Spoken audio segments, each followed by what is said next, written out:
Hello viewers, graphics স্কুলের পক্ষ থেকে আবারও সবাইকে স্বাগতম। আমি আব্দুল্লাহ রুহানি আছি আপনাদের সাথে। তো আজকের এই পর্বে আমরা পেজেস নিয়ে আলোচনা করব। তো চলুন শুরু করা যাক। তো একদম আমরা ইনসার্ট মেনু থেকে যদি দেখুন, ইনসার্ট রিবন থেকে যদি আমরা এখানে পেজেসে লক্ষ্য করি, এখানে বেশ কিছু পেজের অপশন আছে, যেমন ব্ল্যাঙ্ক পেজ, পেজ ব্রেক এবং পেজ কভার। তো আমরা যদি এখান থেকে ব্ল্যাঙ্ক পেজে যদি আমরা ক্লিক করি, তাহলে কি হয়, ব্ল্যাঙ্ক পেজের মাধ্যমে আমরা নতুন একটি ব্ল্যাঙ্ক পেজ কিন্তু আমরা ক্রিয়েট করে নিতে পারি। সাপোজ আমি কার্সরটি এখানে রাখলাম, রাখার পরে যদি আমি এখানে ব্ল্যাঙ্ক পেজে একটা ক্লিক করি, দেখতে পাচ্ছি যে আমাদের নিচে কিন্তু আরেকটি নতুন পেজ কিন্তু ক্রিয়েট হয়ে গেল। এভাবে আমরা ব্ল্যাঙ্ক পেজে ক্লিক করার মাধ্যমে আমরা নতুন পেজ ক্রিয়েট করতে পারি। এভাবে আমরা যত খুশি তত ব্ল্যাঙ্ক পেজ কিন্তু আমরা নিতে পারি। ব্ল্যাঙ্ক পেজ অর্থাৎ খালি পেজ। দেখুন, আমরা এভাবে যতগুলো ক্লিক করবো আমরা ততগুলো কিন্তু খালি পেজ বা ব্ল্যাঙ্ক পেজ কিন্তু ক্রিয়েট হয়ে যাবে।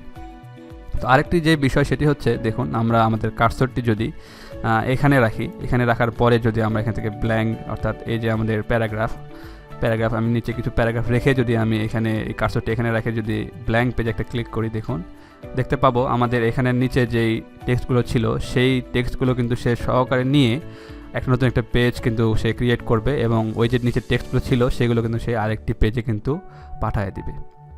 তো এভাবে আমাদের যখন আমরা ব্ল্যাঙ্ক পেজ যখন আমরা ক্রিয়েট করব, তখন আমাদের খেয়াল রাখতে হবে যে আমাদের কার্সরটি কোথায় আছে। অবশ্যই আমাদের কার্সরটি আমাদের টেক্সটের একদম নিচে রাখতে হবে। রাখার পরে আমরা ব্ল্যাঙ্ক পেজে ক্লিক করব, তাহলে আমাদের নতুন একটি ব্ল্যাঙ্ক পেজ ক্রিয়েট হয়ে যাবে।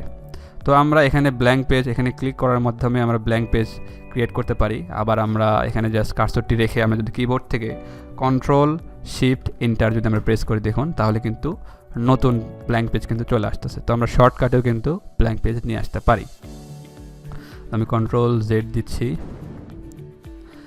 তো এরপরে দেখুন এখানে হচ্ছে পেজ ব্রেক, অর্থাৎ পেজ ব্রেকটি আসলে কি, আমাদের এক পেজ থেকে আমরা যদি আরেক পেজে যেতে চাই, সেক্ষেত্রে আমরা পেজ ব্রেকটি ইউজ করব। সাপোজ আমি এই যে আমাদের কার্সরটি আমি এখানে রাখলাম, আমি চাচ্ছি যে পরবর্তী আমাদের এই যে টেক্সটগুলো আছে, এই টেক্সটগুলো এখান থেকে চলে গিয়ে দ্বিতীয় একটি পেজ ক্রিয়েট করবে এবং সেই পেজের মধ্যে এই টেক্সটগুলো চলে আসবে। তো সেজন্য আমরা কী করতে পারি, এখান থেকে পেজ ব্রেকে আমরা যদি একটা ক্লিক করি, দেখুন পেজ ব্রেক দেখতে পাচ্ছি, ওখান থেকে সেই টেক্সটগুলো কেটে নিয়ে ওই টেক্সটটা ফাঁকা করে সেই নতুন একটি পেজ ক্রিয়েট করবে, এবং ওই যে কার্সরটি আমরা যেখানে রেখেছিলাম তার নিচে যে টেক্সটগুলো, সেই টেক্সটগুলো কিন্তু সে এখানে পেস্ট করে দিবে। এভাবে আমরা পেজ ব্রেকটা কিন্তু ইউজ করতে পারি।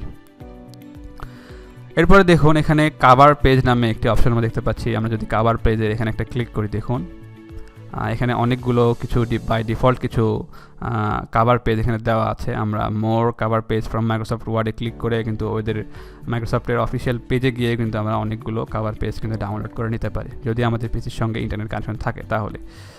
তো আমরা কাভার পেজটা আসলে কী জন্য ইউজ করি, সাপোজ ধরুন আমাদের এই যে ডকুমেন্টটি, এটি অনেকগুলো পেজের একটি ডকুমেন্ট। তো আমরা কাভার পেজটি আমরা বিভিন্ন ধরনের যারা বইপত্র দেখি, যে প্রত্যেকটি বইপত্রের সামনে একটি কাভার পেজ থাকে। আমরা জাস্ট এই ড্রপডাউনটা ক্লিক করব, ক্লিক করার পরে এখানে বেশ কিছু অপশন এখানে দেওয়া আছে, কিছু ডিজাইন এখানে দেওয়া আছে।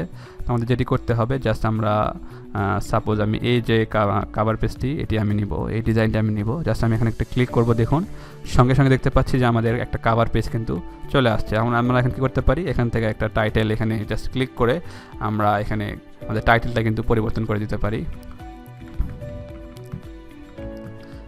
এরপরে আমরা এখানে আরও কিছু চেঞ্জেস, আমাদের যদি কোনো টেক্সট প্রয়োজন হয় সেক্ষেত্রে আমরা এখানে টেক্সটগুলো লিখতে পারি।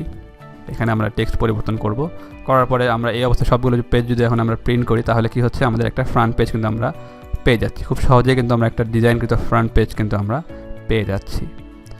তো এইভাবে আমরা কাভার পেজ ডিজাইন করে আমাদের যে ডকুমেন্টের সামনে একটা আমরা ইউজ করতে পারি। তো এখানে অনেকগুলো কাভার পেজ আছে, আপনারা এগুলো ব্যবহার করে দেখবেন যে কোনটা আপনাদের জন্য ভালো লাগে, কোনটা পছন্দ হয় সেটা আমরা দেখবেন। এরপরে যদি আমাদের এই কাভার পেজটির প্রয়োজন না হয়, সেক্ষেত্রে আমরা কী করতে পারি, রিমুভ কারেন্ট কাভার পেজ। আমরা যদি এখানে একটা ক্লিক করি, আমাদের কাভার পেজটি কিন্তু আবার চলে যাবে। আবার আমরা এখানে ক্লিক করার পরে এখান থেকে যে কোনো একটি কাভার পেজ আমরা সিলেক্ট করতে পারি, জাস্ট ক্লিক করব, বাস আমাদের কাভার পেজটি কিন্তু চলে আসবে। এখান থেকে আমরা আমাদের টেক্সটগুলোকে কিন্তু আমাদের সুবিধা অনুযায়ী কিন্তু সেগুলো চেঞ্জ করে নিতে পারি। তো এই হলো মোটামুটি পেজেসের বিষয়। আমরা দেখলাম যে কীভাবে পেজ ব্রেক ইউজ করতে হয়, ব্ল্যাঙ্ক পেজ ইউজ করতে হয়, এবং কীভাবে কাভার পেজ ডিজাইন করতে হয়, সেই বিষয়গুলো কিন্তু আমরা এই পর্বে শিখলাম। তো আজকের পর্বে এতটুকুই, পরবর্তী পর্বে আবারও দেখা হবে। ততক্ষণ সবাই ভালো থাকবেন, ধন্যবাদ।